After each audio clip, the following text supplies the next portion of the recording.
Fabrice Midal, bonjour. Bonjour. Vous êtes philosophe, écrivain, vous avez fondé l'École occidentale de méditation.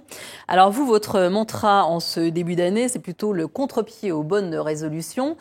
Si l'on suit le titre de votre livre, Foutez-vous la paix. Alors ça veut dire quoi, se foutre la paix en 2020 ? Enlever toutes ces pressions qu'on se met à soi-même et qui nous écrasent.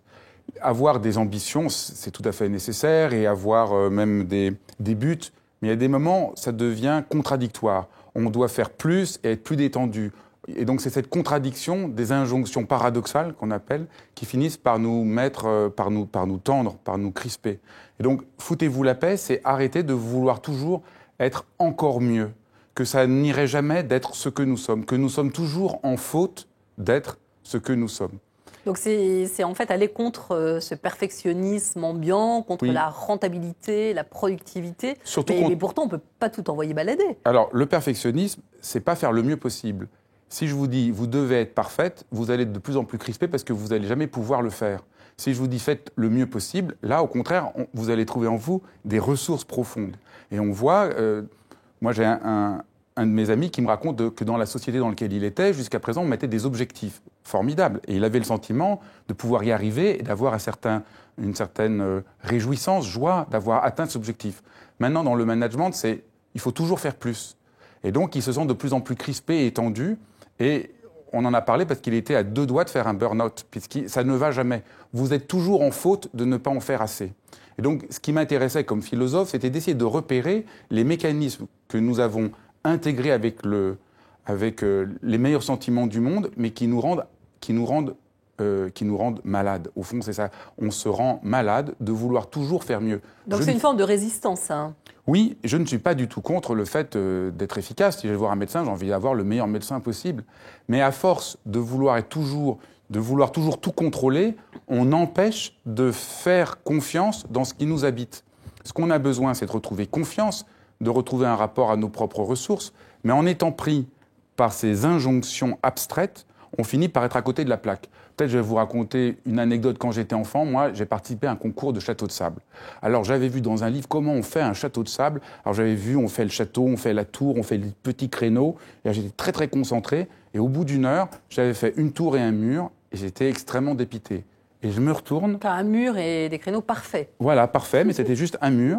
Donc, ça n'avait pas vraiment beaucoup de gueule, mon truc. Je me retourne. Personne n'avait fait un concours château de sable. Et c'est ma sœur qui a gagné le premier prix. Elle avait fait une coccinelle. Alors, une coccinelle, en 1 heure, c'est facile, c'est une grosse boule et une petite boule. Et elle avait pensé à prendre un pot de confiture de fraises à la maison pour faire les tâches de la coccinelle. Tout le monde avait trouvé ça plein de créativité et elle a gagné. Vous voyez, foutez-vous la paix, c'est pas je renonce, je ne fais rien, je reste dans ma chaise longue. Ma sœur s'était engagée. Mais moi, j'étais tellement prisonnier des règles qu'au fond, je pouvais rien faire. Je m'étais coupé les ailes. Et au fond, c'est ça. Foutez-vous la paix, c'est enlever toutes ces règles abstraites qui ne vous correspondent pas et qui vous empêchent de faire jaillir vos vraies forces, vos vraies ressources. Or, en général, nos vraies ressources, on ne les connaît pas.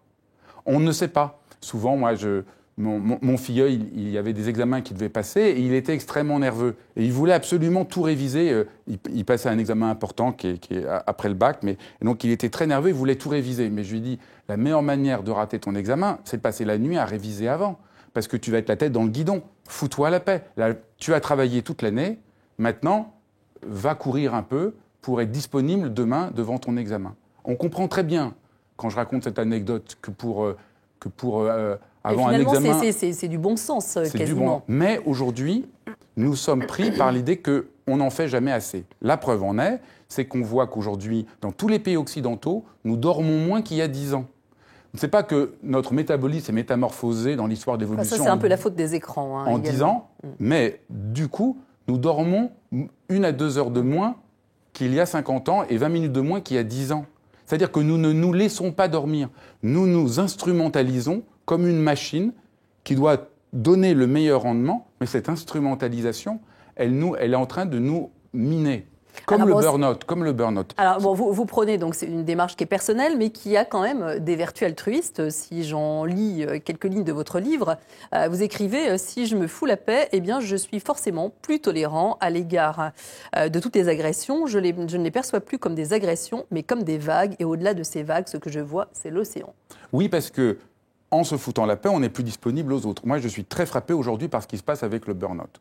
On a une hémorragie de gens qui souffrent de stress, de burn-out. On n'arrive pas à comprendre ce qui se passe avec ces maladies. Et on a tendance à dire aux gens qui font un burn-out, c'est votre faute, vous n'avez pas assez bien fait. Mais moi, là, je trouve ça suffit. Les gens qui font un burn-out ou qui sont à bout, c'est pas des paresseux qui n'en ont rien à foutre. C'est des gens qui travaillent, qui veulent pas laisser tomber les usagers, qui veulent pas laisser tomber leurs collègues, qui se sentent responsables. Alors, on devrait plutôt leur dire, apprenez à vous foutre la paix, apprenez à respirer. Alors voilà, apprenez à respirer. Donc vous êtes le fondateur de l'école occidentale de méditation. Est-ce que la méditation aide à se foutre la paix? Ça dépend, parce qu'aujourd'hui on voit la méditation comme une technique de gestion du stress pour être encore plus performant. Alors là, moi, non. On voudrait que la méditation calme tous les enfants pour qu'ils soient encore plus efficaces. Donc non, mais la méditation, oui, si c'est une occasion de revenir à notre propre humanité, si c'est s'autoriser à être humain. Être humain, c'est pas être parfait, c'est être humain. Mais c'est ça qui est absolument fou. C'est quand on est amoureux de quelqu'un, on est très heureux que cette personne soit humaine et ses défauts nous touchent et on voit l'unité de cette personne. Et quand il s'agit de nous-mêmes, on s'en veut. Je vais vous raconter une autre anecdote. J'essaie de vouloir regarder comment on se juge si sévèrement. On est un petit procureur finalement pour soi-même. Hein. Exactement. Alors je me suis dit, bon, moi je médite depuis longtemps, ça va aller. Le lendemain, donc j'ai dit, le lendemain, j'observe. J'ouvre le placard le matin. Je vois que j'ai pas de café. Première phrase, quel con, t'aurais pas pu acheter du café. J'aurais été avec un ami, j'aurais dit, mais c'est pas grave, j'avais envie de boire du thé. Ou c'est pas grave, on va aller descendre acheter du café. Mais avec nous-mêmes, quel connard, t'aurais dû acheter du café. Et puis après, je me suis trompé dans le métro. Et encore une fois, je voyais cette manière de me condamner. Ça va pas m'aider. Mais vous en revenez finalement à des grands principes qui peut être charité bien ordonnée commence par soi-même. Charité bien ordonnée commence par soi-même. Et se foutre la paix, c'est arriver à repérer par où on se rend la vie impossible.